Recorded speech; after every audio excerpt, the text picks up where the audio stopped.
Inspirational stories. My mom only had one eye.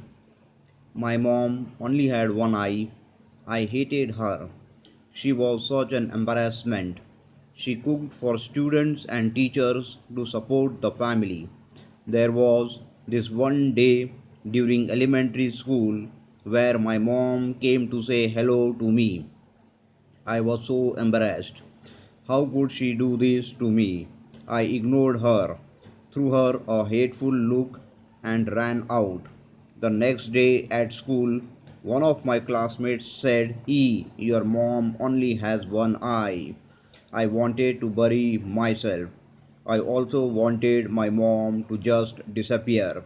I confronted her that day and said, if you are only gonna make me a laughing stock, why don't you just die? My mom did not respond. I didn't even stop to think for a second about what I had said because I was full of anger. I was oblivious to her feelings. I wanted out of that house and have nothing to do with her, so I studied real hard, got a chance to go abroad to study. Then I got married. I bought a house of my own. I had kids of my own. I was happy with my life, my kids, and the comforts. Then one day my mother came to visit me. She hadn't seen me in years and she didn't even meet her grandchildren. When she stood by the door, my children laughed at her and I yelled at her for coming over uninvited. I screamed at her, how dare you come to my house and scare my children? Get out of here now. And to this, my mother quietly answered, oh, I'm so sorry. I may have gotten the wrong address. And she disappeared out of sight.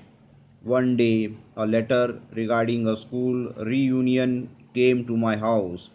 So I lied to my wife that I was going on a business trip. After the reunion, I went to the old shack just out of curiosity. My neighbor said that she died. I did not shed a single tear. They handed me a letter that she had wanted me to have. My dearest son, I think of you all the time. I am sorry that I came to your house and scared your children. Never quits. Abraham Lincoln never quits. Born into poverty, Lincoln was faced with defeat throughout his life. He lost 8 elections, twice failed in business, and suffered a nervous breakdown. He could have quit many times, but he didn't, and because he didn't quit, he became one of the greatest presidents in the United States history. Here is a sketch of Lincoln's road to the White House. 1816, his family was forced out of their home. He had to work to support them.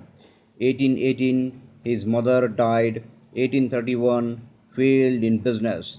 1832, ran for state legislature, lost. 1832, also lost his job, wanted to go to law school but could not get in. 1833, borrowed some money from a friend to begin a business, and by the end of the year, he was bankrupt. He spent the next 17 years of his life paying off this debt. 1834, ran for state legislature again, won. 1835, was engaged to be married. Sweetheart died and his heart was broken. 1836, had a total nervous breakdown and was in bed for 6 months. 1838, sought to become Speaker of the state legislature, defeated. 1840, sought to become elector, defeated. 1843, ran for Congress, lost. 1846, ran for Congress again. This time he won, went to Washington and did a good job. 1848, ran for re-election to Congress, lost.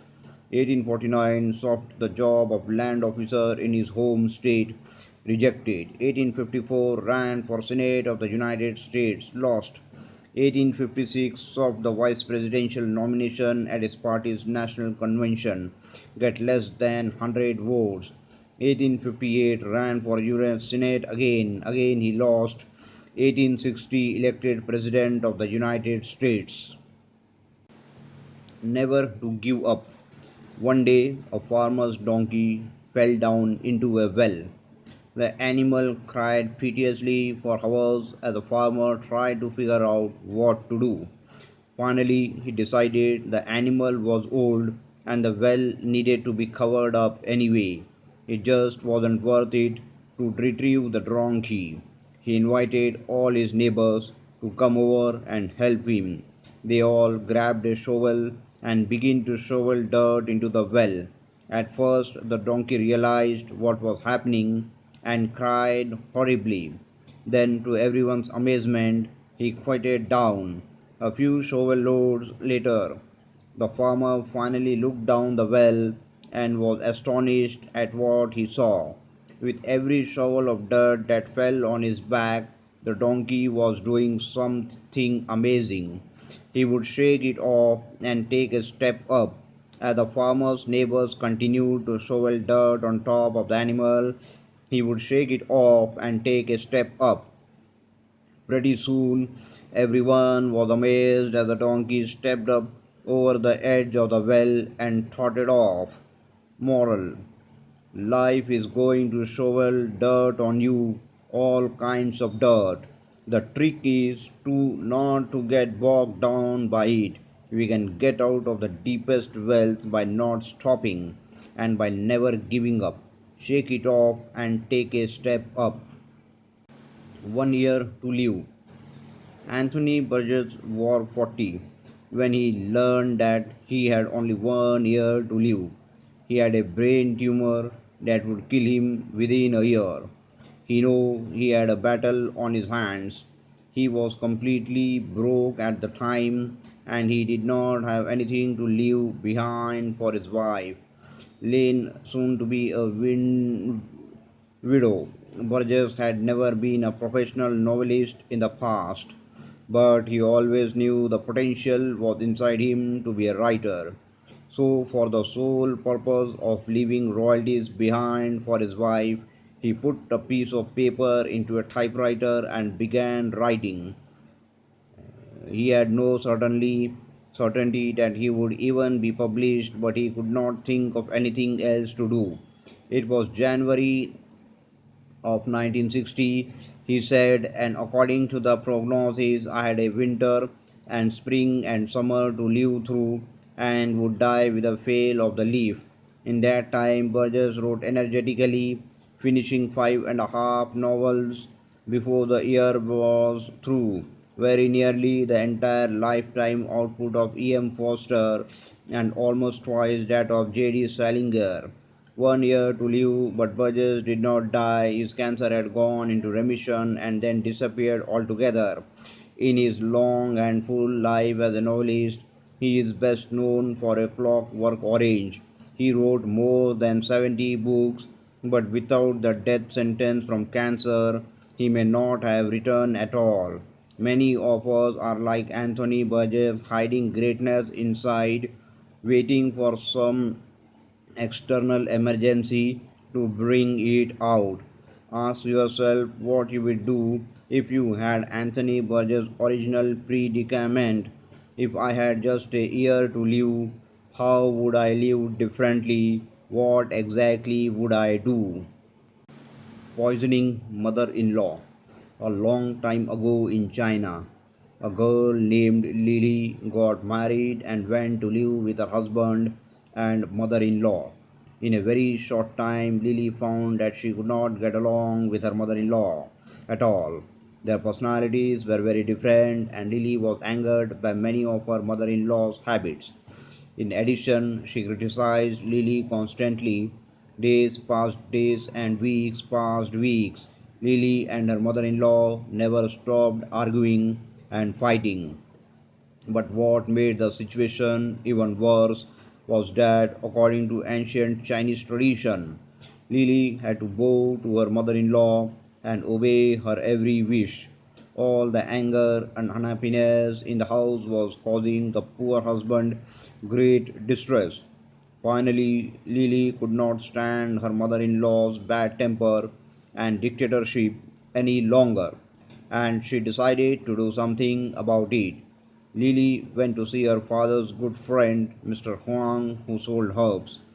She told him the situation and asked if he would give her some poison so that she could solve the problem once and for all. Mr. Huang thought for a while and finally said, Lily will help you solve your problem, but you must listen to me and obey what I tell you. Lily said, Yes, Mr. Huang, I will do whatever you tell me to do. Mr. Huang went into the back room and returned in a few minutes with a package of herbs. He told Lily, You can't use a quick acting poison to get rid of your mother in law because that would cause people to become suspicious. Therefore, I have given you a number of herbs that will slowly build up poison in her body. Every other day, prepare some delicious meal and put a little of these herbs in her serving. Now, in order to make sure that nobody suspects you when she dies, you must be very careful to act very friendly towards her. Don't argue with her. Obey her every wish and treat her like a queen. Lily was so happy. She thanked Mr. Huang and hurried home to start her plot of murdering her mother in law. Weeks went by, months went by, and every other day Lily served the specially treated food to her mother in law. She remembered what Mr. Huang had said about avoiding suspicion, so she controlled her temper, obeyed her mother in law, and treated her like her own mother. After 6 months had passed, the whole household had changed. Lily had practiced controlling her temper so much that she found that she almost never got mad or upset. Hadn't had an argument in 6 months with her mother in law, who now seemed much kinder and easier to get along with.